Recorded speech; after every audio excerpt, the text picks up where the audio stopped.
We are joined now by Congressman Adam Schiff, who is the top Democrat on the House Intelligence Committee. Congressman Schiff, thank you very much for being here. I know this has been kind of a weird day. Yes, it has. You know what the underlying intelligence is that led to this Republican memo today. We know that the other the Republican member of Congress who has seen that underlying intelligence is actually not Congressman Devin Nunes, whose staff authored this memo. It's Congressman Trey Gowdy, who just surprised everybody this week by announcing that he would be resigning from Congress. There's been conflicting information as to whether or not he actually wrote this document. We contacted Congressman office and asked, and they told us he was not involved in writing this memo. Congressman Nunes now says that it was he and Trey Gowdy who wrote it. Do you have any clarity on that? I think the Republican staff wrote the memo. That's the best of our understanding. And, of course, that's quite breathtaking because the chairman didn't bother to review the underlying material. The only one, apparently, of the Republican members who did, Trey Gowdy, is the same one who brought us those endless Benghazi conspiracies that never proved to be true. But I think it's very important for people to understand, as they try to justify this use of this never-before-used House rule to publish this is not what oversight looks like. They claim this is part of oversight. We do oversight every day. Oversight involves bringing the agencies before our committee, asking them tough questions, getting answers, demanding information. When they raised this memo, which they raised with no notice to us, we said, let's bring in the FBI, let's bring in the Department of Justice, let's hear what they have to say, let's look at the full FISA applications, let's go through them, let's see what's being left out of this memo. We took a vote on it, and they voted no. We don't want to know. We who haven't read it, we who don't look at the underlying materials, we don't want to know. We just want to publish our memo. And so clearly this is not about oversight. This is about a narrative that they wanted to tell, that they wanted to get out in the public domain. And you're absolutely right in the context you set, Rachel.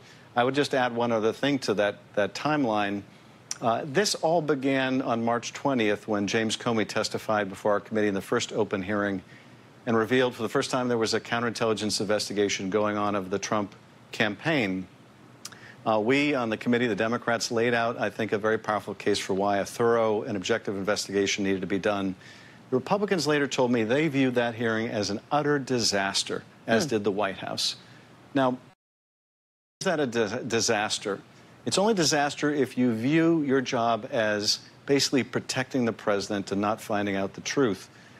It was the very next day after that hearing that Devin Nunes went on the midnight run to his undisclosed location to get these incriminating documents that didn't stand for anything like he represented them, and the day after that he would present them back to the White House. So that whole gambit began the day after that hearing, and it's never really ended. This is just the latest chapter in an effort to distract attention from the Russia probe and try to put the government on trial. What do you make of the effectiveness of this effort? I mean, to me, it feels quite fitting that today is Groundhog Day, because it feels like we have seen this movie before in terms waving around, you know, I have this list, I have this classified information that proves that the whole Russia investigation is based on something inappropriate, that it should go away, that the real villains here are the Obama administration or Hillary Clinton. I feel like we've seen a number of different iterations of this. But with the weeks of hype that conservative media and Republicans in Congress put into this, with the dramatic and unprecedented action where they actually released classified information in order to do this, I have to ask you how damaging you think this is, and how well this particular attempt of theirs has done at its aim to protect the president and try to divert the investigation. Well, I think it's been very damaging, but not in the way the Republicans had hoped. It's been damaging, I think, because they built this up so much. On Fox, they were trumpeting this as the worst scandal in the history of the Republic, something that made Watergate look like a walk in the park. Some of the GOP Tea Party members were out there saying that this is the most vile thing they'd ever seen. And it's a big... Their proof of systemic abuse by the FBI and the Department of Justice consists of a single FISA court application against someone who had already been under inquiry by the FBI because he'd already been approached by Russian intelligence for information years before Donald Trump came along.